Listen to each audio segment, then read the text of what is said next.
Hey there, everybody. How's it going? Welcome back to another episode of Kickback Comics. My name is Antonio. My name is Ben, and y'all are listening to a comic book podcast By two guys who've not read a lot of comics in their lives, but are looking to read some comics, learn how to jump over buildings in a single bound, and are aiming to smell like oak barrels full of burgundy. You already know we smell good over here at Kickback Comics. True. This is a book club. We're doing a book club. Thank you guys for joining us. Yeah, thanks for joining us. All right. What are we reading this week? What are we reading? We're reading Superman. We're reading Superman, and not just Superman. We're reading absolute Superman. This is absolutely Superman. No question about it. So obviously Superman is like the original superhero. Yeah, he is the guy. When you I feel like when a lot of people think of comics, it's like, yeah, I guess nowadays, obviously, since we've got Spider-Man and things like that, people do think of things like either Spider-Man or a lot of like the Marvel stuff. But when you think of like maybe kind of the idyllic like first comic stuff, I feel like Superman is absolutely one of the ones that comes to mind. For sure. And in terms of branding, he's got to be one of the biggest global icons, period, Absolutely. probably, right? That big old S. Right. I think you'd be hard pressed to find like anywhere in the world where they're not gonna instantly recognize who Superman is. You know, I think that's true. Which is crazy. It makes sense also because Superman is coming up on being like 100 years old. Yeah, we're 3 years away from 90, which is crazy. Yeah, wild. So I'll jump into the dossier. We over here at Kickback Comics, we do our prep work. Yeah, we do our prep work. We've tried to compile some useful information. Let you guys know a little bit more about Superman in general before we dive into this. Because this, for everybody that doesn't know, this absolute Superman thing is like a whole new, one of these new reimaginings of the Superman story as well. Much like the Ultimate Spider-Man issues that we covered a couple weeks ago, this is another like great jumping on point for new readers, which obviously that's what we're all about here. Antonio and I ourselves are new readers. Very new readers. And, that's what we're trying to do. So basically, Superman, originally created by Jerry Siegel and Joe Shuster, and he first appeared in Action Comics #1, June 1938. 1938, baby. That's wild. It's a long time ago.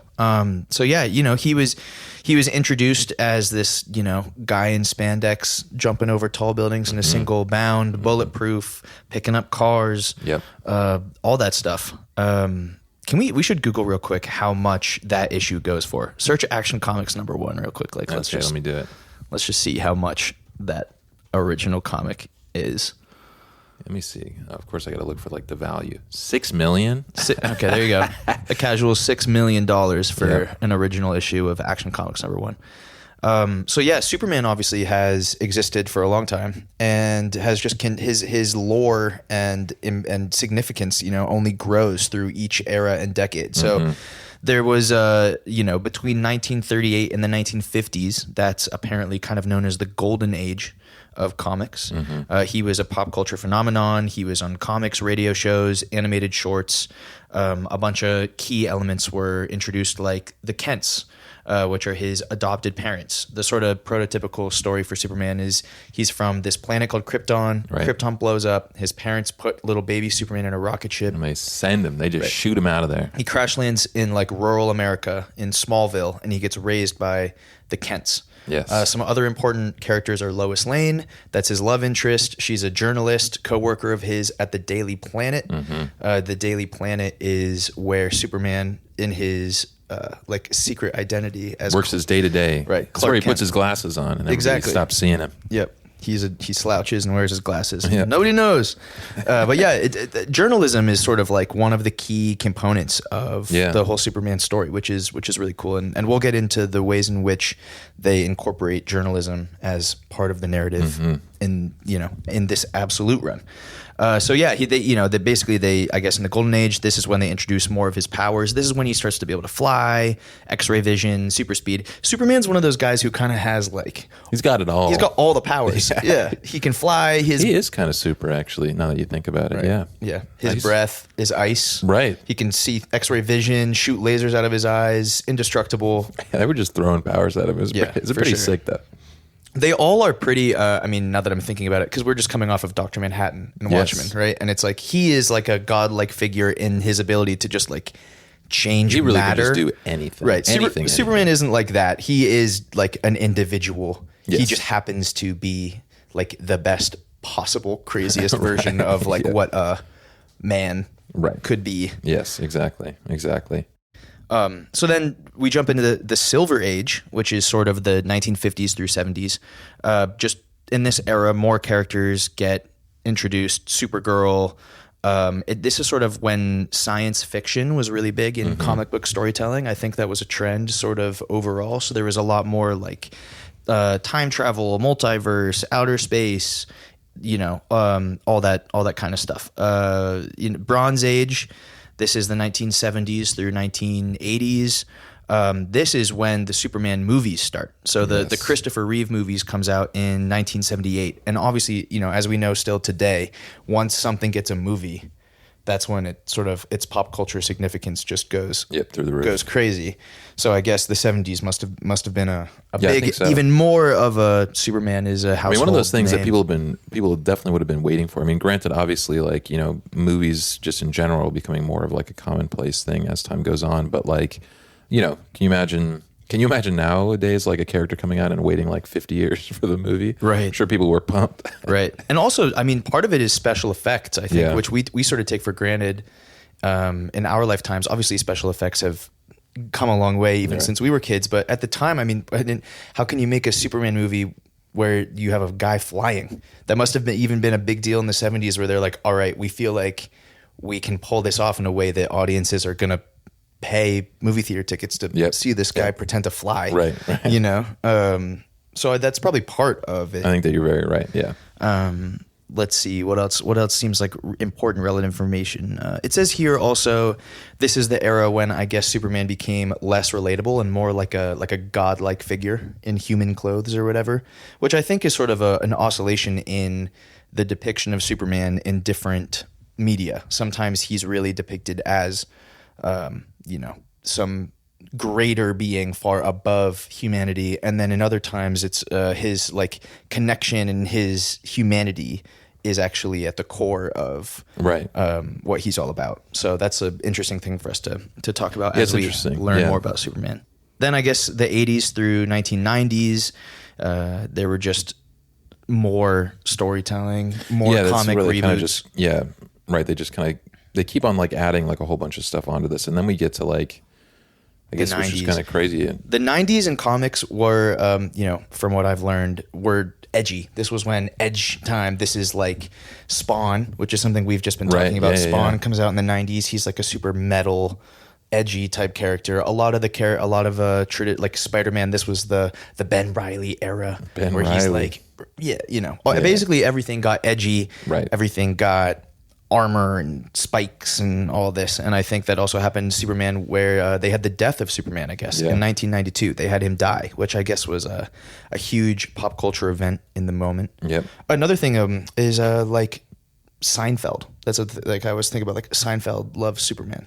Have you watched Seinfeld? I've seen some. I have not seen a lot of Seinfeld, but that's interesting. So it's probably of the time. I think in real life, I think Jerry Seinfeld in real life really likes Superman. But he also, that's like an incorporated thing in the background of Seinfeld. Got you. So that it's sort of, Superman is one of those, like, obviously he's still modern, he's still relevant in a lot of ways, but he feels like he's from a previous time. Yes. Yeah. I think that is very true. Right. And we get obviously these reimaginings, but he does feel like, I mean, you feel like he's been around for a long time, and he has. So I think that the Superman, he continues to grow and change in different multiverses, and so much more years of Superman storytelling.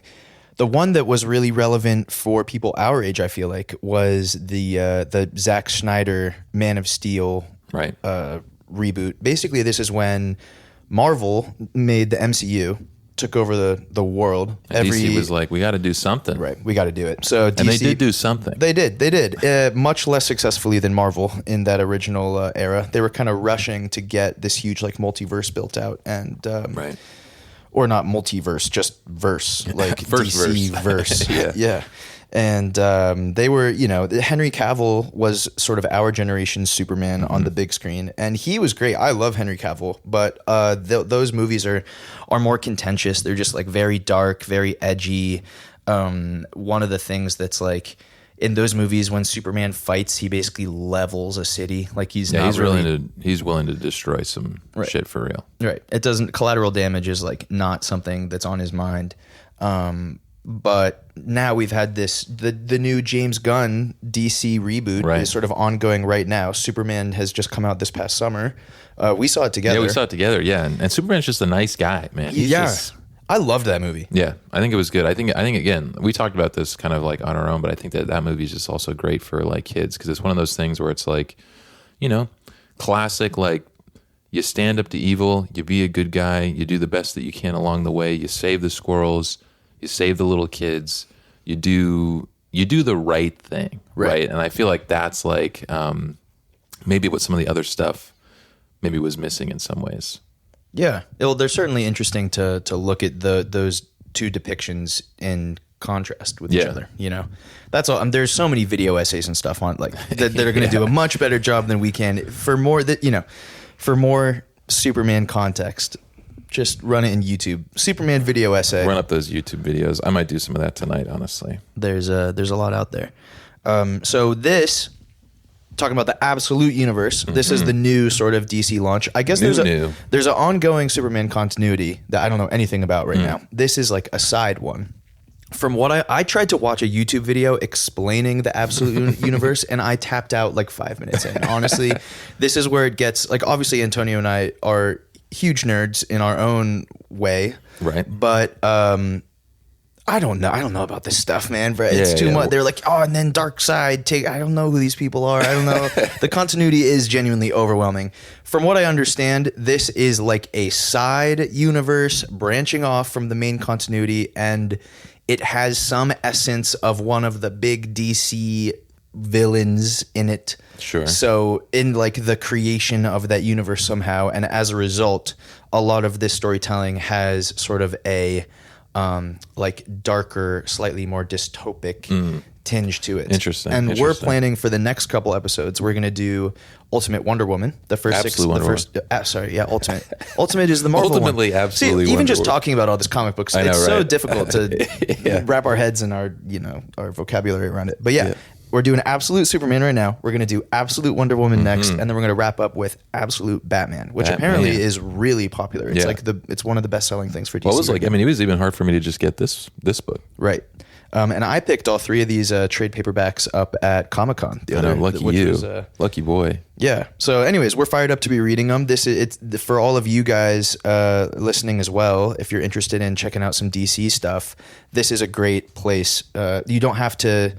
Obviously, it's going to be helpful to have some understanding of these characters before, but you don't got to know. Right. You don't got to know everything. It's still going to be interesting. I can tell you, and obviously we'll go through this with this issue itself. But I don't know a lot of the stuff that's like I know Superman, I know Lois Lane, right, all that kind of stuff like that. But a lot of some of the villains and whatever else, like other than Lex Luthor and whoever else, I don't know as much about. But this was still a super interesting read. Yeah. So because it's at issue 1, it's a great jumping on point. Great jumping on point. And that's what we're doing right now. We're jumping on together. So save it for 90 years from now and sell it for $6 million. So let's talk a little bit about the author of this book, the author and the artist.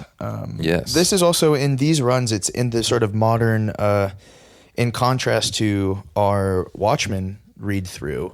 This is going to be another one of those scenarios where the author and the artists are going to be switching up as we go. Yeah. There's going to be a lot of different creatives contributing to this story. And that's one of the cool things about modern comic storytelling as well, is you sort of get this like big, all sorts of people get to throw their hat in the ring. And contribute their own perspective to the story. So this one, Absolute Superman, issues 1 through 6, part of, as we just talked about, DC's Absolute Universe. The writer is Jason Aaron, and the artists are Rafa Sandoval. Thank you. Yeah, Bro, you honestly should be the one saying the names every time. You run this right now. We're going to rewind. For this, we've got a writer, Jason Aaron, artists, Rafa Sandoval for the early issues, and then Carmine Giandomingo. Of course. When you have me do this, this is definitely Giandomenico. You killed it. I'm not even going to try. Bro, people have already hit me up from the other episode where I said G off. Oh, dude, it's so funny. I can't remember if I told you this, but in that episode I say shout out to all the G offs. And what's cool is that Hannah listens to this podcast called Morbid, and they had a moment exactly like that one.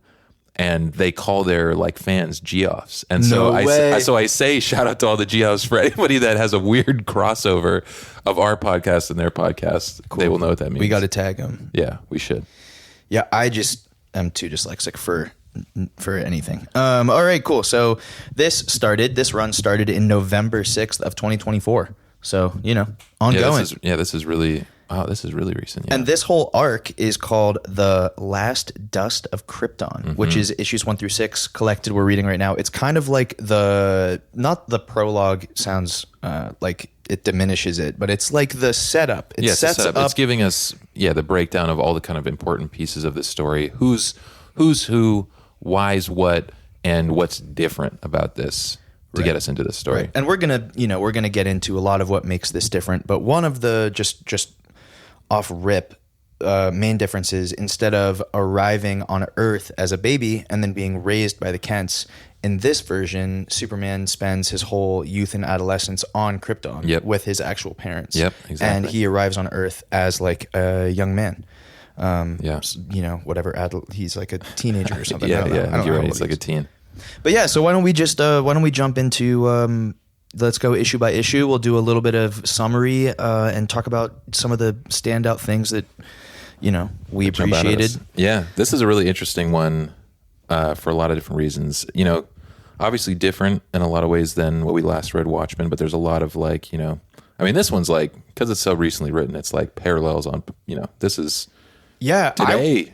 I was really impressed by that. Like this comic run also clearly is trying to tackle issues that are at the forefront of our current experience, which again is, we've talked about this before about how superheroes are like the modern pantheon. Like these are figures that we use to tell ourselves, like learn about, fables, morality, trying to figure out how to address the things that we're really thinking about in society. And this definitely does it. I mean, it's like class struggle, environmental catastrophe, artificial intelligence is a huge part of this story that I did not see coming and was kind of blown away by. And especially the way that they do it, right? Like we've been like, artificial intelligence is like bad and like we'll take over the world. But this one was like, it seems so far. I mean, obviously we've already read the first 6 issues, it's amazing. I was very impressed. Yeah. I didn't really know what to expect from this story, and it's cool. It's really good. It's cool. All right, so let's dive in. Issue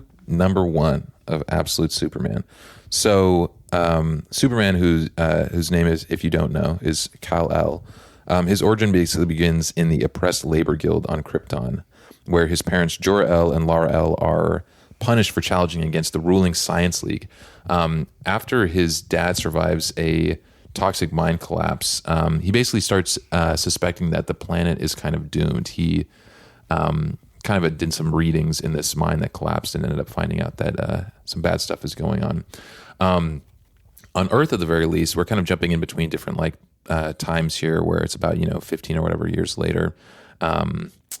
But on Earth at the current time, Kal-El operates undercover in Lazarus Corp's brutal diamond mines, and he's aiding exploited workers kind of across the world. When corporate enforcers arrive, he reveals his powers in this violent fight that goes on. He protects civilians, but he kind of exposes himself, obviously, through using his powers, even though he's been kind of secretly jumping around this whole time. He's ultimately restrained by Agent Lane. That's right, Lois Lane in this telling of this is part of the, at least for now, I don't know if that changes, but at least for now, she's part of the bad guys. She is not a good guy. She's also not working at the paper, but she's also not a good guy.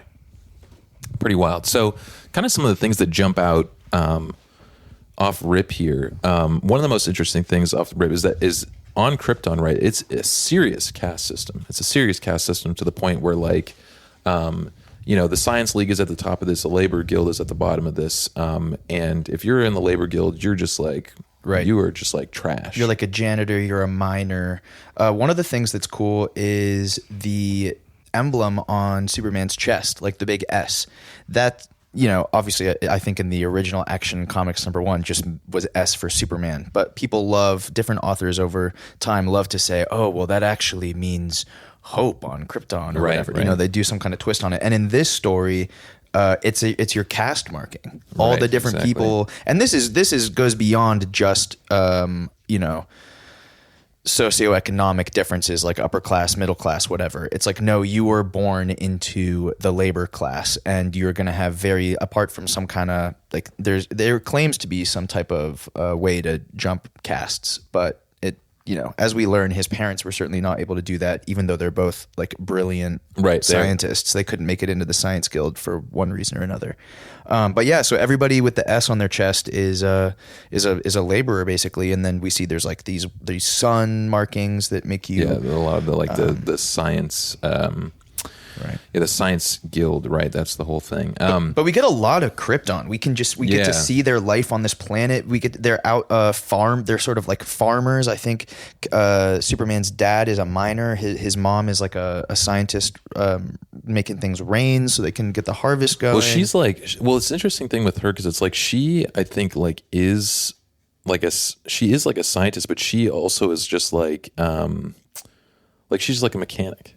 Right. Like they kind of like boil it down to her just like quote unquote just being a mechanic, even though she understands that stuff like you're talking about, where it's like that's the other thing, right? The Science League controls like the weather, like when it rains, how much rain you're going to get, right? So it's like they have a direct influence on how the labor guild and different people like that can actually do the things that they want to do, even just like harvesting crops, which I'm sure benefits them too, which is kind of crazy. Another thing just from reading this first issue that really jumped out to me is like trying to go back to our Scott McCloud concepts.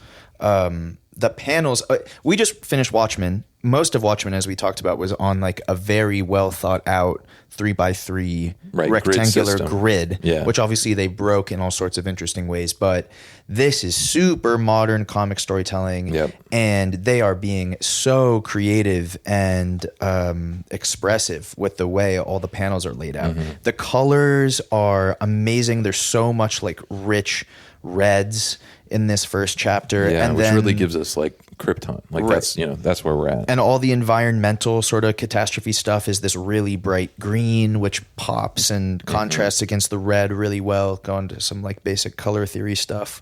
But it's also so legible.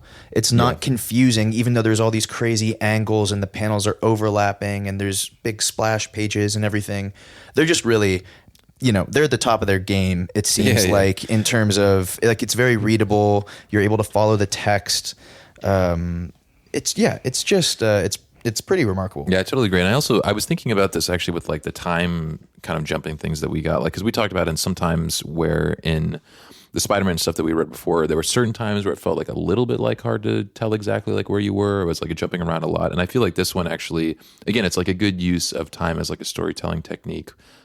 To give you like backstory for the things that you're about to read, kind of right after that. Because we're kind of alternating between two specific time periods. We've got the modern young Superman on Earth going through his adventures, which is a lot of like standing up for the lower class laborers on Earth. Right. He feels a very deep connection with these people that are obviously also being put through like terrible conditions. Right. So the type of stuff he's getting up to is like finding people. I think he's in Brazil, and he's like, there's all these. He's in Brazil, and there's all these miners that we're meeting who are obviously in like these slum they're forced conditions. And it's like Lazarus, I mean, this also just puts like Lazarus, they kind of they're just like evil, like it's like it's like a mega corporation that's making resources. These people harvest diamonds in Brazil, and what they end up finding out is that there's asbestos that's in the mine, and they basically just pay them a shitload of money, give them like hazard pay, and just say like, go in there, do it anyway. And it's like way more than they would normally get. So they're just like, I kind of have to do this. And so Superman has just been rolling around to like all these mines like around the world. And obviously the one that we're talking about now is the one where he pulls up to Brazil. But he's just been running in there, harvesting all the diamonds for everybody. In like one night. He harvests all of them and he cuts all of them. Like they're like already like cut diamonds, processed diamonds. And then like, they got to like bring them out. And then, all the peacemakers are like, what the hell is this? Like, how did you even do this? Right. So you say the peacemakers, that's one of the interesting, one of the interesting characters in this, right? Is, he sort of in the past, I think he was more of a minor side character in DC, but Peacemaker right now is John Cena is playing the role of Peacemaker, right? And James Gunn has 2 TV shows that actually predate his Superman movie. The season 1 predates it, and it's one of the things that he's keeping from the previous sort of DC work that he was doing and folding into all of the new stuff. I loved the first season. I just finished the second season. I have sort of mixed feelings about it, but I gotta watch it. But regardless, instead of Peacemaker being one individual in this world, Peacemaker is sort of like, they're like the stormtroopers for the Lazarus Corps. Right. They're like the armed cops. They have like their uniform is a riff on Peacemaker's Peacemaker's traditional superhero costume. Right. The Peacemaker, for you guys who haven't heard about it at all, is at least in his modern iteration, is he's like a trailer park Captain America, I think is one of the ways they put it. Interesting. He's kind of, and part of the whole thing is John Cena going through all this personal growth from, like, his dad is literally like a Klan member. Then he was raised like in the Klan, basically. That's and wild. so it's him going on this whole journey of like, oh, maybe I shouldn't be like a racist piece of shit. And That's interesting. And it's a compelling show. It's worth checking out. But that's sort of like the, we are gonna the character of Peacemaker. Part of the joke is like, I fight for peace. I will kill as many people as I need to for peace. Yeah, exactly. So it's like a very ironic. These guys are kind of like that too. They're like their whole like mantra and whatever else is very much that kind of thing as well. And they're just going around just like beating up on everybody and holding knives to people's necks and whatever else. Some other cool Superman stuff that we get glimpses of in the beginning is how Superman's depicted. Instead of his just spandex and cape. Well, in the beginning we don't see him in a cape with his nice little kind of like short cut hair with just like the little S in front. He's like he's a cool guy. Right. He's young. He's got like a longer modern, he's like hip. Yeah, Bro. he's got like a haircut you'd see in Silver Lake for sure. And he has. We realize his suit is it's like an Iron Man suit kind of. Yeah, it's like almost like living thing. It's like nanotech or something. It's Yeah. We find out later that it was made for him by his mom back on Krypton. But yeah, he has like this basically like living suit of armor that's talking to him, trying to keep him safe. And is adapting for all these like specific circumstances. And a lot of the Peacemakers, they assume when he starts like being all powerful and flying around and whatever, that it's the suit that's doing it. But, this Superman obviously has all his base incredible Superman powers. And then on top of that has, this AI low-key Iron Man type suit that he can work with. Call upon, yeah. And then we also see, it may be in a later chapter, but we can sort of spoil it here, is he doesn't have a cape in his actual like standard mode, but then his cape sort of billows out and is this like red dust from Krypton. Yeah. And they talk a lot about the dust. Yeah. Right, and you can use it for all this different stuff. Like the cape can like grab onto people and like block projectiles and like whatever else. Yeah. Right, and then we see one part where some people are wounded and he like puts the Krypton dust like over their wounds to like bind it. Heal up. So it's cool. Like you can see they're really sort of like experimenting with all these sort of like new takes on the depiction of Superman and what he can do and how he does it. But it's also it's still pretty traditional. Like it's not like he's a whole new character. He's very much just like a. I mean, it's interesting. I will say it's also interesting though in comparison to the Superman movie that we just saw, where it's like he's definitely more like. Edgy. He's edgy. He's pissed. He's angry. He is an angry guy, and we very justifiably so. Right. Yeah, definitely. Obviously, I mean, we'll talk more about what goes on with his planet, but like, that's a really good point to bring up. In the characterization, there's definitely a lot of sort of like brooding, seething. Yeah, resentment. He just have a brooding kind of thing going on. Yeah, pretty interesting. But so. Should we jump into issue 2? Yeah, and this first one ends with Agent Lane capturing him, which is pretty crazy. But then jumping into issue 2. Agent Lane captures him, and the way she does it is handcuffs him to her, which is wild. Because he's like shooting off like lasers, and they're like, "What the hell is going on?" And she's tanks. like, "You and me, we're locked in now. What are you going to do about it?" And again, in all this, because he's Superman, he's one of the things, Superman doesn't kill people. Much like Batman, right? Or he tries his best not to. So you can see in all this, he's fighting all these people. People are shooting at him with guns, and he is going out of his way to deal with them, avoid absolutely murking them. Yeah, right. which Yeah. makes it obviously even harder for him to do. Right. That is very true.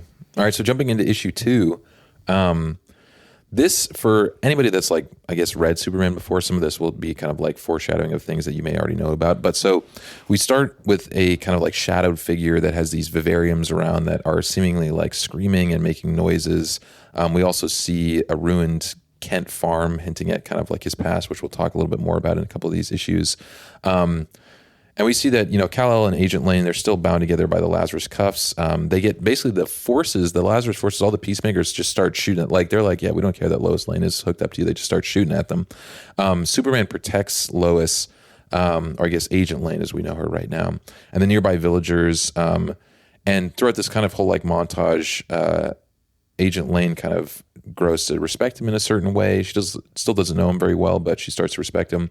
She initially tries to detain him, but their dynamic shifts as she begins to kind of question everything that she's been told, because he's like rescuing people, which is pretty different from what you see the peacemakers doing most of the time. After they actually remove the cuffs, Superman just dips like immediately. The cuffs are off and he is gone. Agent Lane kind of decides to write her own report. So this is something that we'll talk about a little bit more, is that they have this whole AI thing, and she basically goes against it and writes her own report for the stuff that went down. As she's trying to describe, doing her like police report debrief, Yeah. she's saying like, yeah, and he, Superman appeared very clearly peaceful. And the AI is like, No, he didn't.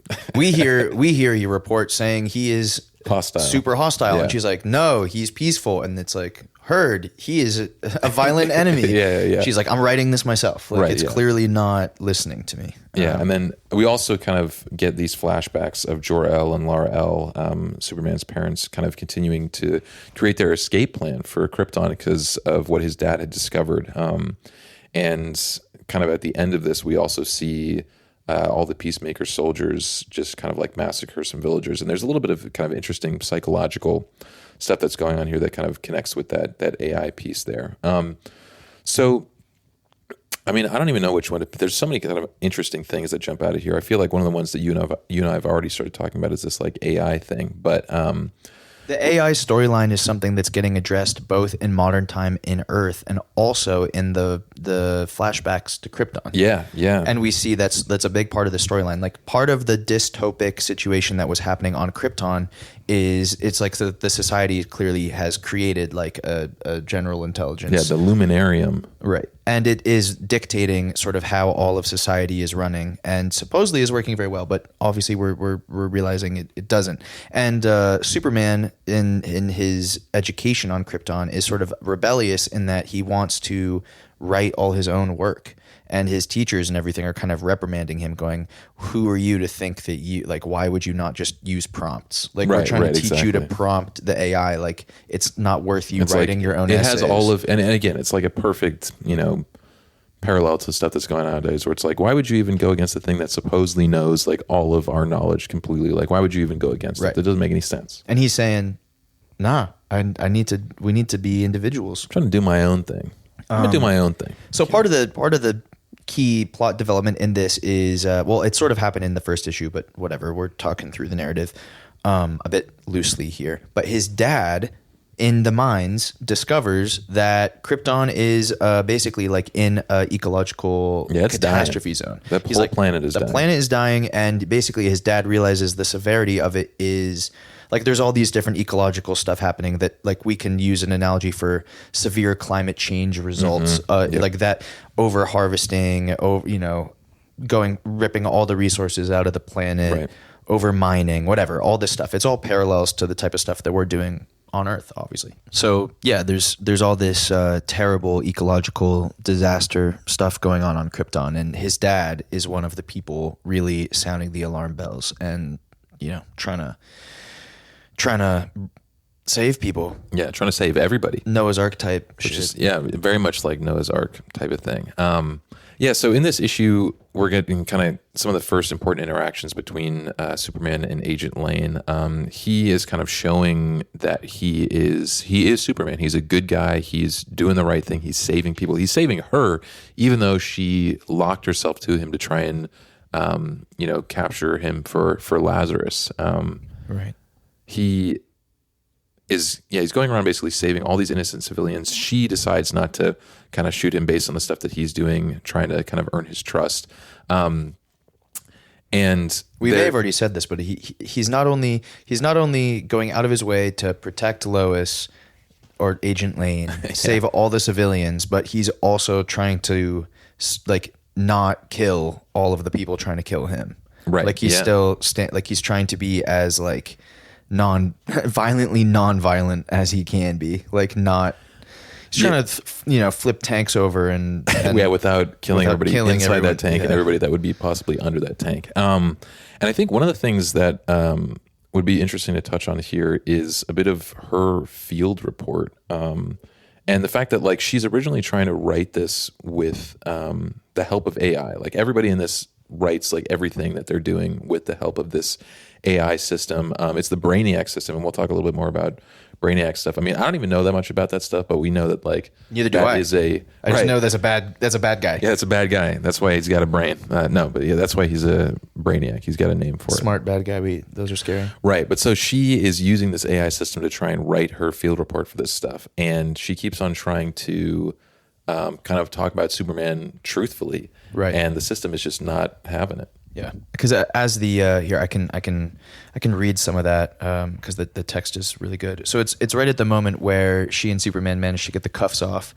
and he just immediately takes off. He doesn't even really listen to her. Yeah, he's gone. And so then we cut to her debriefing with the AI. The AI says, "You were alone with the subject for an extended period of time. What is your frank and honest appraisal of Superman?" And Lane says, "Well, And the AI cuts her off. "How grave of a danger would you rank the subject on a scale of 1 to 10? She says, I wouldn't rank him as a danger at all. Not in that way. He's incredibly powerful, yes, and still raw in some ways, but I wouldn't think he's looking for a fight. He doesn't strike me as someone we ought to." Again, the AI cuts her off. "Ranking of 8. So noted." And she says, "What? No, that's not what I..." Again, the AI cuts her off. "Do you feel that the threat he poses warrants neutralization, or can Superman be controlled?" And she says, No, he can't be controlled. He's not. Agent advises termination." So noted. And she says, "Damn it, you're not listening, stupid computer. This completes your after-action report. The Brainiac algorithm thanks you." And this is when a guy comes in and says, they have this whole little scene, one of her superiors is saying, she's like, "I'm going to write my own report." And she says, "But you hate writing reports. Nobody hates writing reports more than you. You once yelled at me for having to do 30 minutes of a report, blah, blah, blah." And she says, "I know, this is different." And sits down and starts typing. Yeah, she actually writes. And this is kind of, where they start bringing in like the journalism aspect of the stuff that she's done, at least in the other ones. And right, because in the traditional Superman story, journalism is the main sort of narrative component of the human narrative, the humanness of right, because they work at the Daily Planet. Yep. And so there's like the side arc is often a journalism story. So that's something that's and they in the James Gunn movie recently, they made journalism one of the big parts of that movie in a cool way. And it seems like obviously in this story, Lois doesn't work at the Daily Planet, but this is the way they're gonna do in this absolute universe, sort of incorporate the journalism part of the story. Yeah, absolutely. And so what's interesting is that the stuff that she ends up writing, I think is a really good kind of description for who Superman is, not only just to like her, but like to us as like readers. And I'll read some of the stuff that she ends up saying about him when she writes this. She basically says that, she originally thought it was the suit that was giving him all these powers, but, he's plenty super himself. Kind of talks about how he doesn't really know how to use all of his powers. It seems like he's pretty unexperienced with the stuff that he's doing now. She describes him as very much still a boy, one who has not yet fully deciphered who he is. In other ways, he is every bit of a man with an ethos that seems unshakable, right? So we're getting this idea of Superman being this kind of pillar of, generally we understand this to be good, but this pillar of what he believes in. And he feels like a man who cannot help but be earnest, who could never lie even if he needed to. And we know that he's traveled the globe. He speaks multiple languages, and that also he has a deep mistrust for authority, right, which is deeply ingrained, which connects him to a lot of the people that he's interacting with on Earth, and obviously shows us as readers who know his experience on Krypton, what's been going on there. That's also something I think that distinguishes this Superman from previous Supermans, because I think certainly back in like the 50s and 40s or whatever, Superman was not anti-establishment. He was establishment. He very much represented the American way. I think even back one of his catchphrases was like, he stands for the American way or something like that. Maybe we should Google that. But it's that, I think that's one of the something that makes this story unique is like Superman is part of the rebellion or the revolution or whatever, which is really interesting, interesting to see. Yeah, I think you're right. And, so what we get from this is obviously her assessment. And then we get a little bit of like a side note here where we get maybe the beginnings, the maybe not the blossoming, but the original stemming of possible interest here. But she, in her private note, she basically says that Superman, he smelled like oak barrels full of burgundy stored for 1,000 years in a musty basement. He smelled amazing. So we're getting a little something. Yeah. Lois is letting us know. Agent Lane is letting us know a little bit of what's going on there. And then kind of through the rest of this, after he zooms off and we've gotten kind of her report and everything there, we get another flashback to life on Krypton, where Jor-El and Lara-El are starting to kind of work on their Lara's starting to build like a ship, and they're starting to piece all these things together for their escape plan to get off the planet. If the leadership class in Krypton and the scientists in Krypton aren't going to save them, then they need to find a way to save themselves. Yep, exactly. Yeah. So Superman's dad says, we need a plan before we go to the clerics. And his mom says, the clerics will never listen. Not to us. You know that, right? And even if they did, it would take years to build enough ships to save all of Krypton.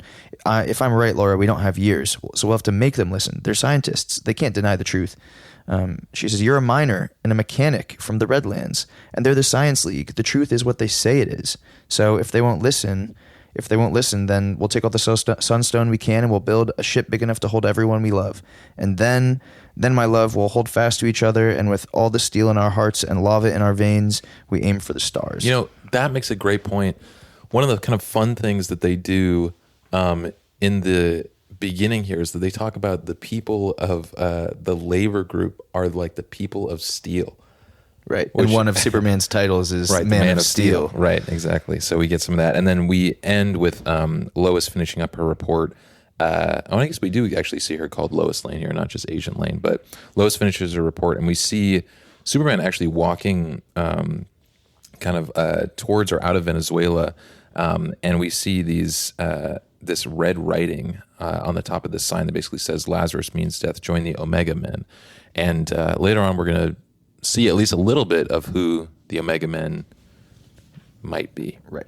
Yeah, pretty wild. Should we jump into our next issue? Yeah, jumping into issue 3. So this issue starts off with a bit of a flashback 6 years ago on Krypton, where Kal-El is basically, he gets in trouble for not using the AI at school to write like all of his papers. And what's nice is that his parents end up basically encouraging him to think for himself, and they're like, it's cool, don't worry about it. And he even starts kind of going around after discovering a little bit of what his parents have been doing. He goes around Krypton basically starting to uncover the truth about the ecological collapse that is going on that planet. Right.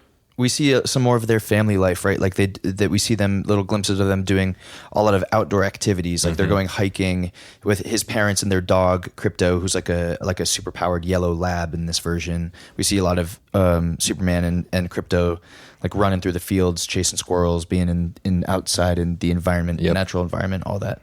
And I'll read a little bit of this conversation about his grades and the use of AI from his parents, because it's really I think it's telling of who they are as people, for sure. So basically, they're confronting him, and they said that he's been having trouble at school.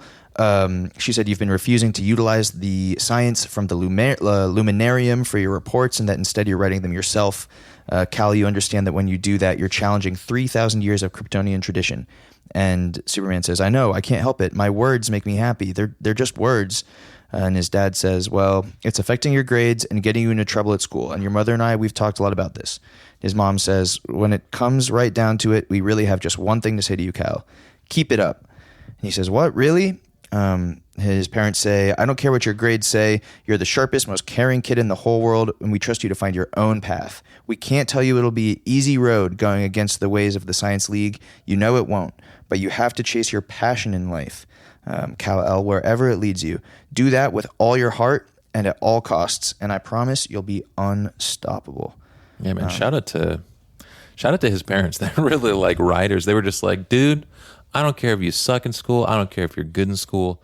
Just be on top of the stuff that you care about and do the things that you care about and love, and that'll lead you on the right path. It may be difficult, and in this, it probably is going to be, but something that struck me too is in the depiction, right? Mm-hmm. We see the art of his dad. It really looks like they're drawing his dad as Christopher Reeves to me. Yeah, that's an interesting thought. Yeah, maybe that's a bit of a homage, like the actor from the 70s who was Superman. Doesn't that, especially in that shot with the three of them standing there, it's like they're obviously our Superman is depicted sort of with like a modern haircut, and he looks he different kind of looks and more like an edgy. OG Superman type but his situation. dad kind of looks like I don't know. I think maybe that's on purpose. Yeah, I think that you're probably right. And so, after we kind of have them having this conversation, Jor-El decides that he is going to go try and convince the Science League that this planet is dying. And he goes, and they end up arresting him. And then Lara and Kal have to go rescue him.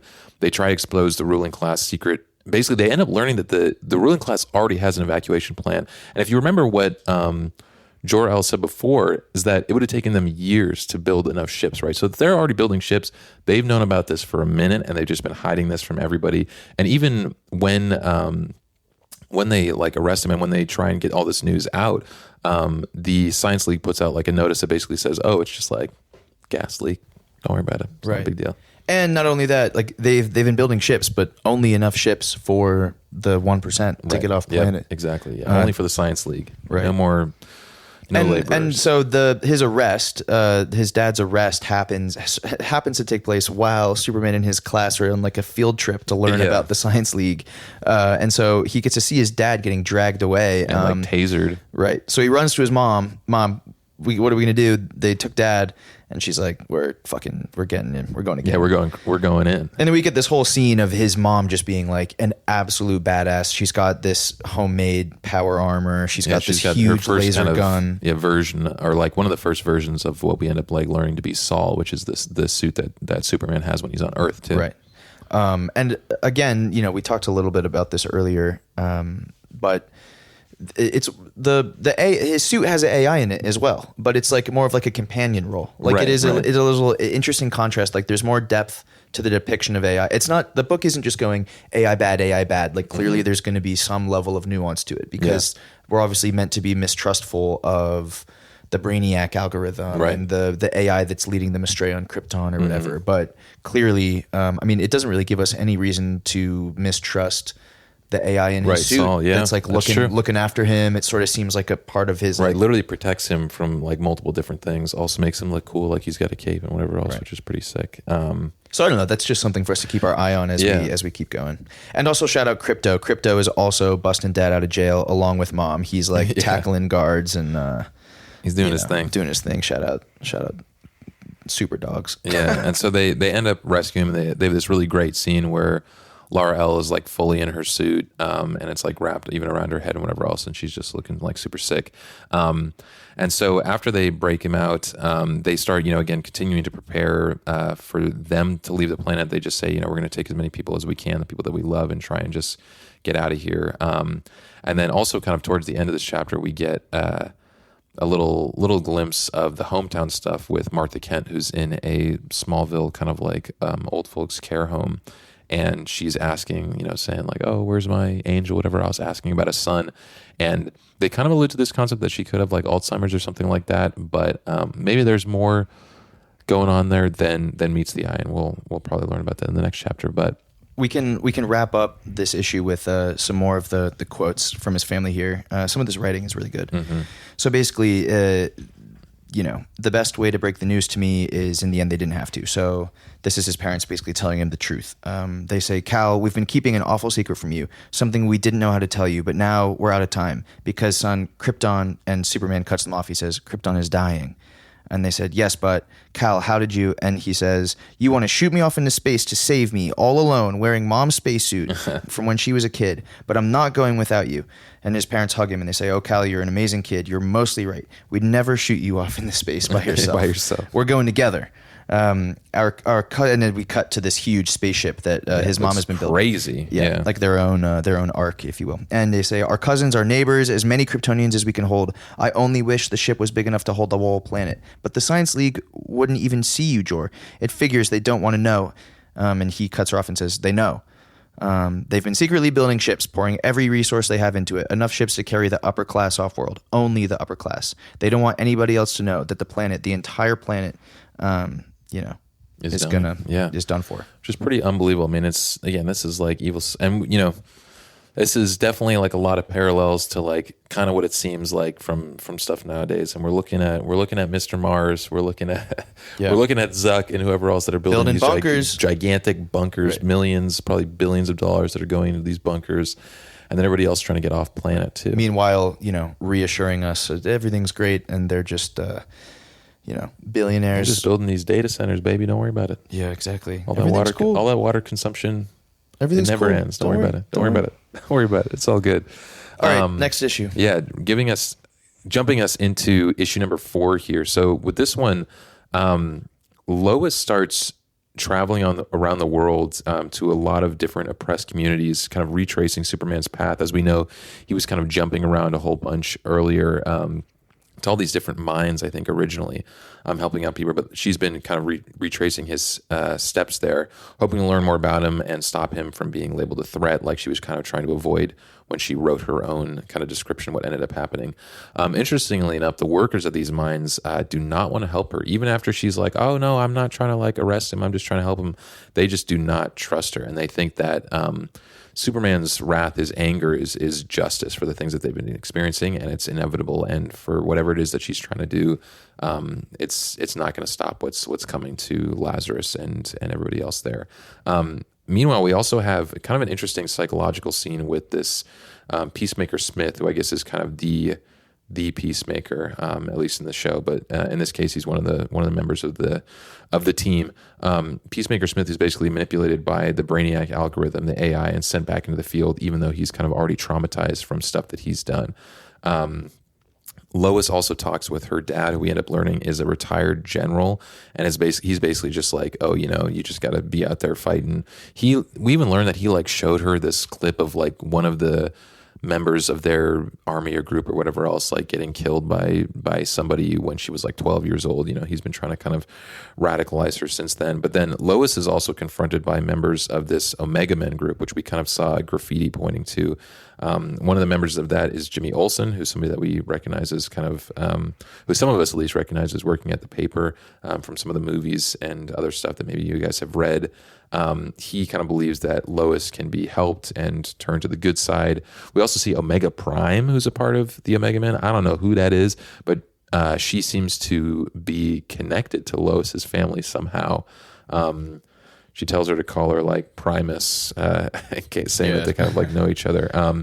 And then this chapter kind of starts to end with a violent showdown in Pakistan, where Superman kind of arrives to rescue Lois, basically to kind of yell at her and basically say, stop following me around. I'm doing my thing. And as he leaves, this Peacemaker Smith, who was dealing with this kind of PTSD before, but was sent back in the field, loses control and massacres 23 civilians, showing just kind of how crazy not only this reliance on like AI is, but how crazy and violent this Lazarus system is as well. Right. And forces them to be.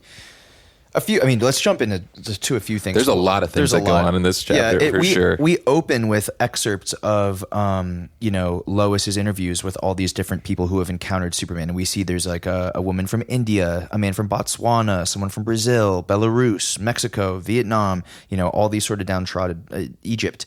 And these conversations sort of escalate.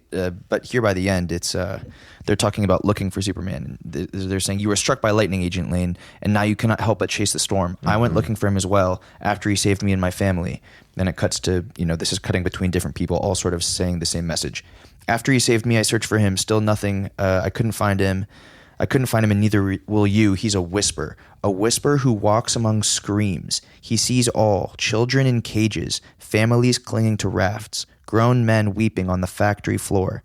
As you say, he is afraid, but not afraid of you. The Superman fears the day Lazarus will drive him to such anger that he cannot help but save the world by killing you all. And I pray for this. We all pray for such a thing. In every language, in every slum around the world. It is why he has come to us now. I know. Yeah. I mean, that's like huge, and is also kind of a reference actually to something that I think will happen in the next issue as well. But yeah, they think that this is like the wrath of like the heavens almost, that has like come down on the Lazarus Corporation. To a certain extent, rightfully so, seriously, because of the amount of destruction that this company has caused across the world. We get some more context into Lois's backstory with her dad. Part of the reason why it looks like her dad had history as a general in Lazarus, and he was somebody who used to advocate for more like peaceful strategies and whatever, and then that ended up sort of backfiring on him. He got betrayed somehow and lost both of his legs in some kind of an accident. So that's part of his philosophy that he's trying to pass on to his daughter is like, yes, it's all well and good to say, let's be peaceful, but then that's how you, that you get betrayed and harmed. Right. And we also see, Peacemaker, this guy, Smith, debriefing with his AI. And basically he's saying, I'm not safe. I shouldn't be in the field. I'm having crazy mental symptoms. And the AI is basically just saying, nope, nope, you were fine. You did good. Yeah, your gun just misfired. And you say, no, please, that's not what happened. You're not listening to what I'm saying. I need to talk to a real person and not just some algorithm. And it says, nope, you will return to duty immediately. There's an opening in Orangetown. So he's basically saying, I'm having PTSD symptoms. I'm not in control of myself. He's literally saying, like, I tried to shoot people, but I missed. My hand was shaking. I was definitely trying to shoot them. And the AI is just like, nah, man, you're good. Get back out there. Don't worry about it. And then as we know, kind of in the end of this chapter, he ends up just gunning down like 23 people, which is pretty unbelievable.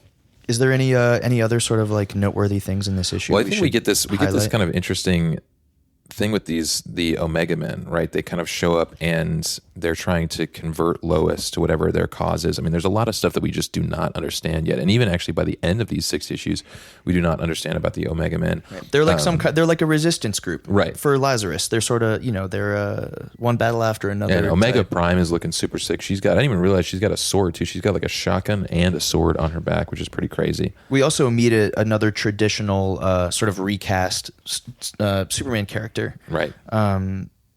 Jimmy Olsen, Superman's best friend. He's one of the other journalists at the Daily Planet, but of course, that's not what's going on here. He is he's part of the Resistance individual. We also get this is actually one of our also first times where we see Superman use his ice breath. So we're kind of just getting like power.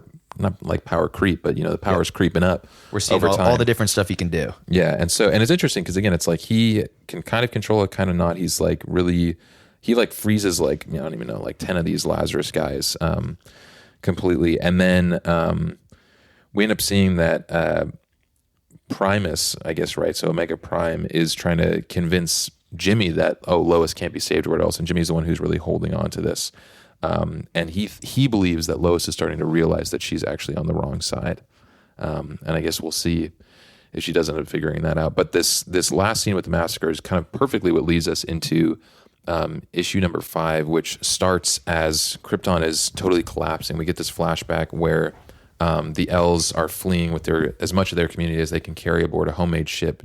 But a planetary fragment just kind of flies off from this exploding planet and destroys it mid-flight.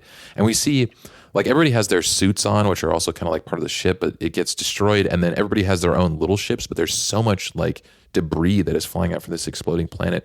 It looks like basically every little ship that breaks off of the big ship is destroyed except for the one that Kal-El is in. And so he's basically seen as the sole survivor of everybody trying to get off the planet. What we end up learning is that even the Science League's ships do not end up making it off planet. You see all these people that are like waiting in line. Millions. It just does not, millions that are waiting in line, and it just ends up not happening and they get destroyed. They were not smart enough, I guess.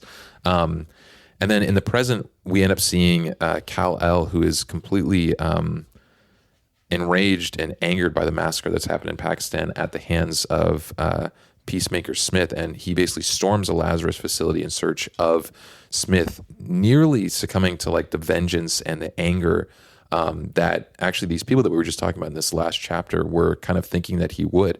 But he ends up pulling back and not killing them. And at the same time, his suit, Saul, is kind of detecting that this Brainiac person that we've kind of seen little hints of is trying to like hack into their system. And he's basically trying to offer up Smith's location to, get them to engage with him. And but Superman basically refuses to engage with Brainiac at the end of this. And so this gives us our big jumping off point for understanding the total like PTSD that Superman himself has from Krypton being totally destroyed and basically seeing his family, like, because they put all their family and loved ones on the same ship, he literally just like watches all of that crumble completely right in front of him. And it's also something that was totally avoidable and that, again, the Science League knew about. And even when they knew about it, because they wanted to hide all this stuff, they made it take longer. And I think that there's actually, I'd have to go find it, but there's a quote that I think Jor-El says in this, where he basically says, how much farther would we have gotten had we all worked together, basically. Right. One of the main, you're exactly right. I think what stood out for me as well is a lot of themes of Superman's like rage and anger. We even see it in quotes. I mean, yeah, like his parents, he and his family had to literally fight to get people loaded onto the ships. Yep. Fighting against these, whatever. They're not peacemakers on Krypton, but they're like the equivalent. Yeah, they're right, the equivalent. And there's all this amazing quotes for it. But basically, his parents are like, "We've gotten as many people as we can get. This is enough. We got to go." And we see Superman looking up at his parents, and beside his dog, and it says, "Rage swelled within me as I watched my parents weep. And I remember swearing to myself that whatever world we found our way to next, we would make a better one than this one, no matter what it took." Yeah, and that's crazy. just him looking out with his dog at all these green explosions, sort of like fissures and earthquakes, breaking the whole planet apart. Yeah, and then we start to actually get a little bit of that rage, kind of like directly after that is when he is like blasting through this Lazarus facility. And this is actually a great thing to look at for like color. I mean, it's like there's so much like red in this story. Obviously, we get a lot of it like on Krypton itself, but like Superman being angry, we also obviously got like the laser vision and whatever else. But whenever he kind of gets angry, we just see this entirely like eclipsing red that basically shoots out of him, and he's just wailing on all these guys. Ends up stopping himself, and then busting out the wall, heading after Smith, at least originally.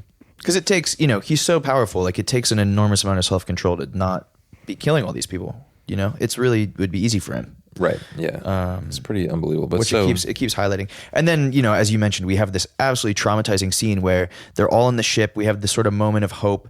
He has his arm around another like young friend, and he's saying, "Don't worry, my mom and dad built the ship. It's the best ship ever. It's going to be great." And then, some planet explosion debris rips through the ship. He talks about feeling hope. Like, he feels hope. He even like smiled in the face of all this. And then exactly what you're saying, piece of planetary debris rips through the ship. And this is when the first time he encounters Soul, the sort of AI that's made, the AI in the suit itself, it's all made out of this like dust, Krypton dust or whatever that's like wrapped around him, right? So it comes and wraps around everybody. It says, "Do not be afraid, Kal-El. I am Soul, your exploratory spacesuit. I will protect you." And we see everybody. We see all of these little "I will protect you, I will protect you, I will protect you" as it forms around everybody else. But then we see his parents reaching through the glass, looking at each other. We see Crypto is in his own little Crypto's just chilling. his own little ship, and there's the all these ships are trying to blast out through this minefield basically of asteroids and debris and whatnot, and it does look like. Kal did, after all, end up being all alone. The only one who made it. And actually, this is a little bit of like a long excerpt, but the end of this chapter is some really great, I feel like, text that speaks, I think, to a lot of like the anger that like people feel about people nowadays, like in our real world, and also just kind of the just the strangeness is not the word that I'm looking for, but just kind of the craziness, this idea of like trying to be like, for example, like the Science League who thinks that they're so great or whatever else. But so anyway, I'll read this little excerpt here. But basically, for 10 billion years, the planet Krypton basked in the blistering red light of its sun. Toward the end of its existence, the planet had become riddled with parasites. Tiny creatures infested Krypton's star-hardening skin, eviscerating the world one handful of guts at a time, until its insides became unstable, until its blackened lungs wheezed and gushed radioactive bile. 10 billion years my homeworld stubbornly endured, and it only took a few measly million for people to ruin it all. That will be the legacy of Krypton, that no matter the grandeur or the majesty, no matter the history or the power of the science, no matter the depth of the love, it can all go away, every last speck of it, in an instant. And I think there's definitely some feelings there that I think a lot of people can feel nowadays when it comes to the way that humans have treated our planet, and the effects that we've had on the environment and what that may mean for all of us. And the fact that, like, again, no matter how grand, no matter what history you think matters, like for people, if things go like the wrong way or whatever else, if we do some Watchmen stuff and do like nuclear apocalypse, whatever else, it's all gone. Every last speck of it in one drop. So pretty crazy. It's getting heavy. Yeah, it's getting heavy. Crazy moment. Then this is also where Kyle kind of realizes that he's alone, and he's shouting out to anyone as the ship kind of rockets off into space. Yeah, it's crazy. I mean, it is. We also get these shots. We get these shots of him in space, so angry, his eyes like glowing red. Mm-hmm. We see him tearing through, or like earlier in the chapter, we see him tearing through in rage, his eyes. I don't know. It's giving. Also the way his hair is low key. I'm realizing now. It's kind of. It's giving Anakin a little bit. It is giving a little bit of Anakin. Like early episodes where he's starting to. Go a little crazy. So I don't know what this foreshadowed, but it's all basically, it's like what the refugees and the different people were saying in the beginning of the chapter is Superman, and also Superman as a kid swearing to himself he's gonna make things better no matter what it takes. Where's that line? What's it gonna take? And is he gonna be able to? Or is he gonna be the one that ends up doing it? And this chapter ends with. Superman returning to Kansas, actually, and he's talking with Saul, and Saul's basically like, Brainiac is telling us that he would find the location of Agent Smith, and Superman ends up saying, forget Smith, I don't want to know where he is, where he's hiding, because if I know, I'm afraid. And then Saul says, afraid of Lazarus, given what I've learned about Brainiac, I can promise you this fear is warranted.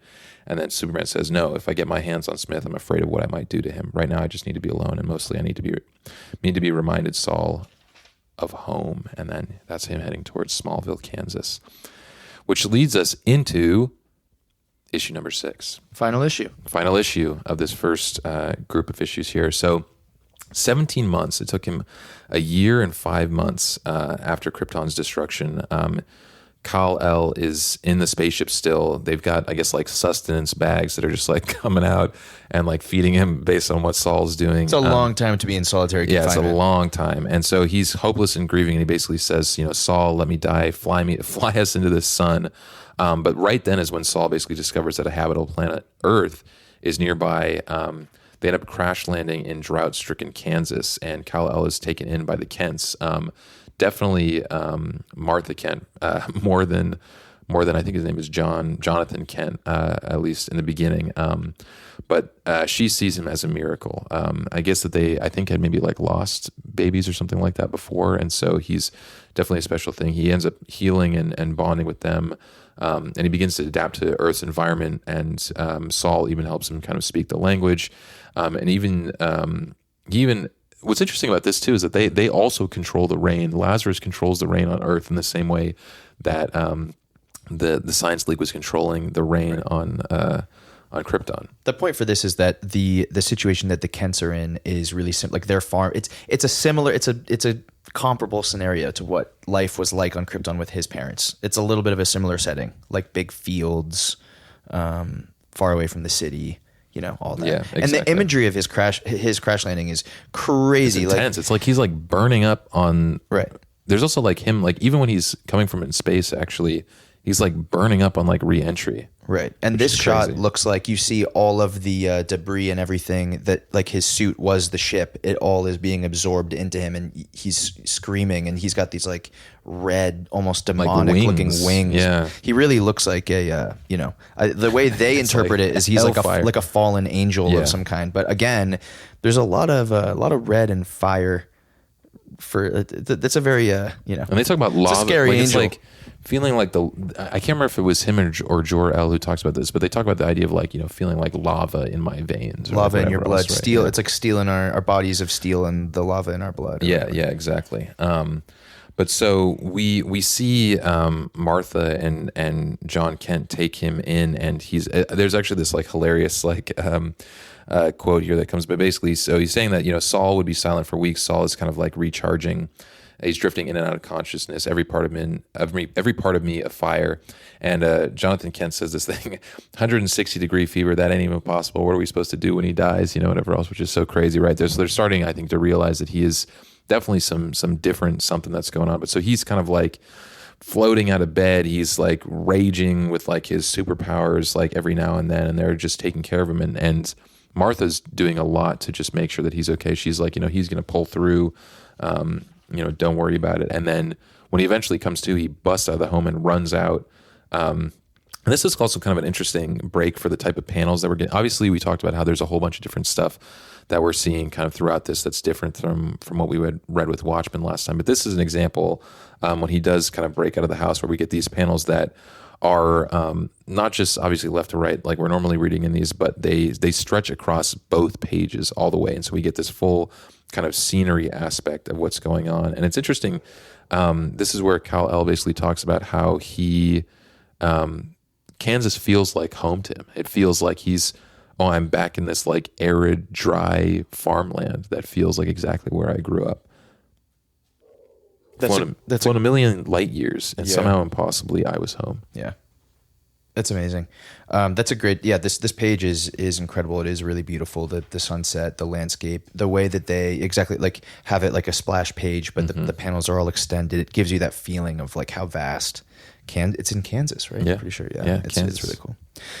Some other stuff I think that is interesting is, we see him fixing their tractor. He's like lifting up it's funny how they start getting used to him just like hoisting the tractor above his head. And this is, it also, again, I think shows like who he is as a person too, because at this point, Saul has not woken up and he does not speak their language. And he's just like, I'm helping out. Right. And they start realizing, I think, it's because the AI is like recharging. Exactly. His suit is in like dormant mode because it burned up, it went through it, fallen into the atmosphere. And then that's when he's able to talk to them, is when his suit is finally able to recharges. But even before that, they're saying like Jonathan Kent is like, obviously, they're just having a great time with him, and they say like, I know a farmer's boy when I see one, or whatever else, right? And again, that's before they can even have a chance to talk. So they have this whole they have this whole connection even before they're able to communicate, and it's I don't know, it doesn't. I'm not sure exactly how long they spend together, but it is an interesting contrast again, as like we've 2 said. weeks or something like that. Yeah, it's small. Yeah.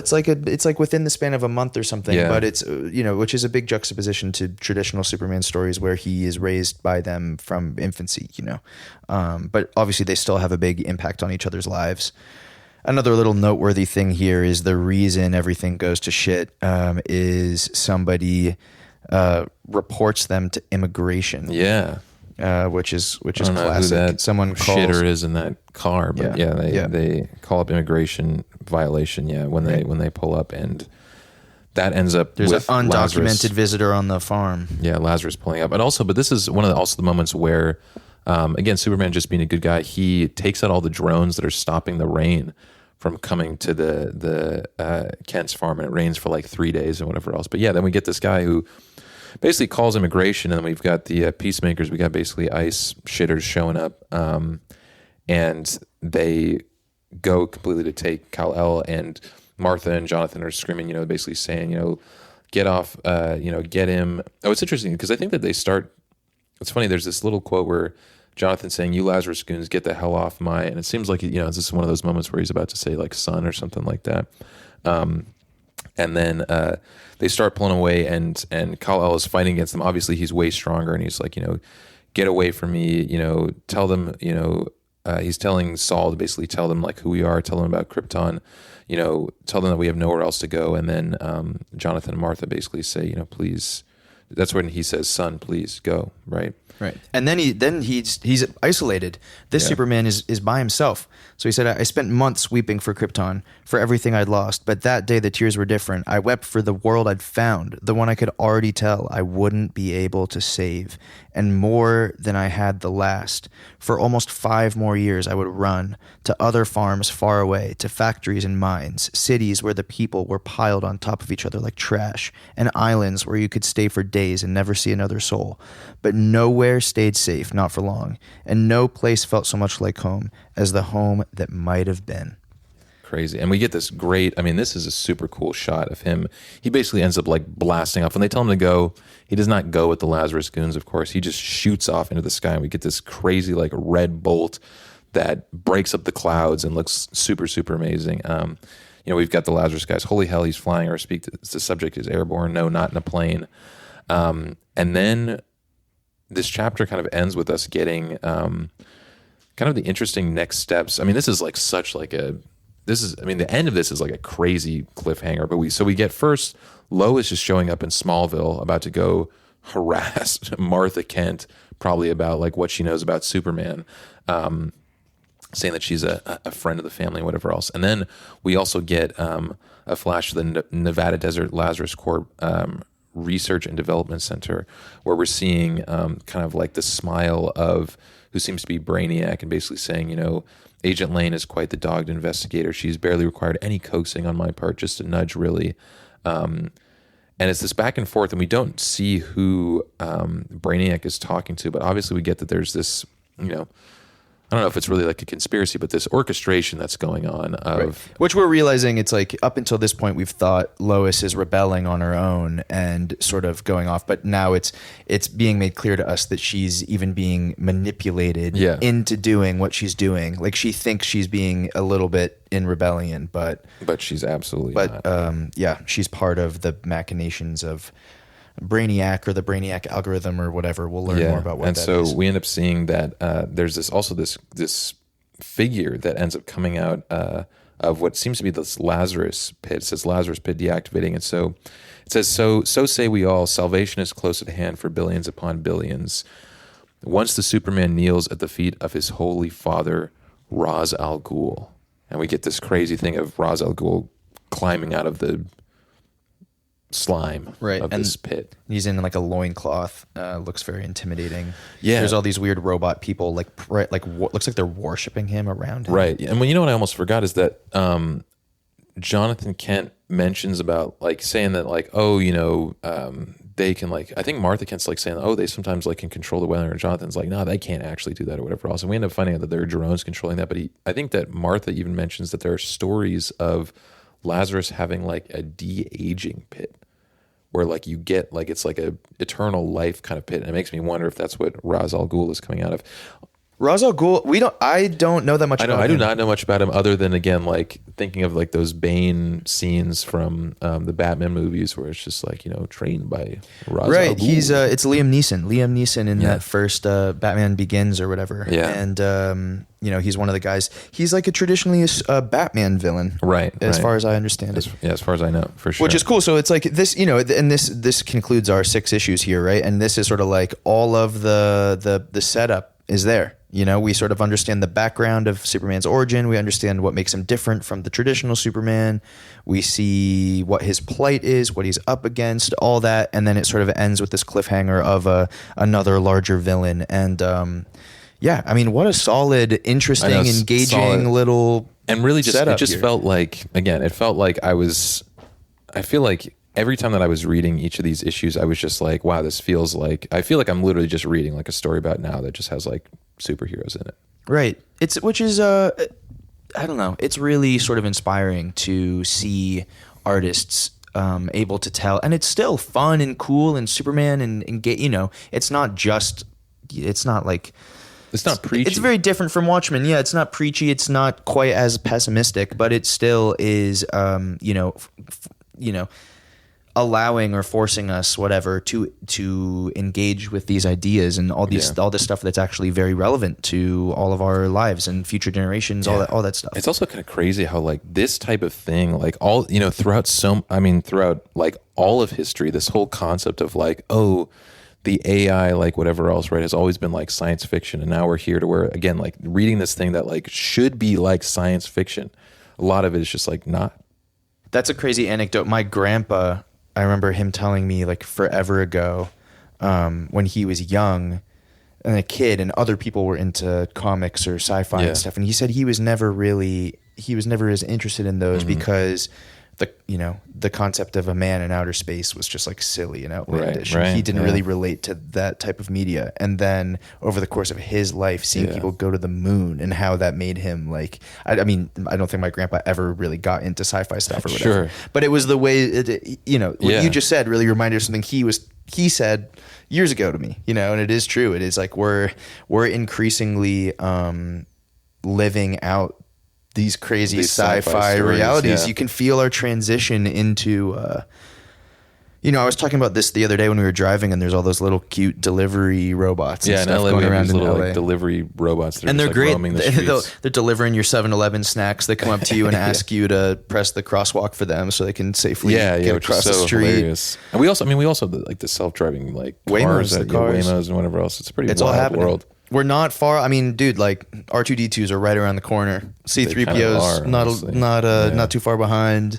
We're really going to be like living in some kind of Star Wars, Star Trek situation, like in our lifetimes. It's all happening. Yeah, it's great. I mean, but this is like, and I think that this is one of the things that like is addressed a little bit in what we've started with this story here, where it's kind of like, no matter what you feel about it, these people like, depending on who you are, you may think of these, brainiac, like somebody, that's in some of these like tech overlords and whatever else, right? But it's like, these people are kind of like, this stuff's going to happen whether like the general public likes it or not, and whether or not the general public even like participates, right? It's like we think of like these people that are working in these mines, right? Like they ain't got no AI system that's doing whatever else. They're not, but they're they're used to create this stuff for the Science League, realistically. Yeah. Another noteworthy thing that we did highlight, but we didn't emphasize enough, I think, is he really, Superman had like a borderline suicidal moment there in the beginning of issue 6 when he was saying to the AI, he's like, we've been out here for over a year by myself in this ship. I'm done. I'm tapped out. Done. Like, let's fly into the sun. Which you would never think of for Superman, right? This is Superman. Right.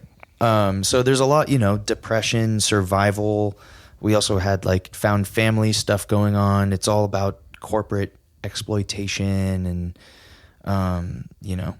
this new sort of modern mythology going on. It's all remarkable stuff. Yeah. And it also shows like the people will, even in the face of stuff like that, the people will find a way to rise up in one way or another.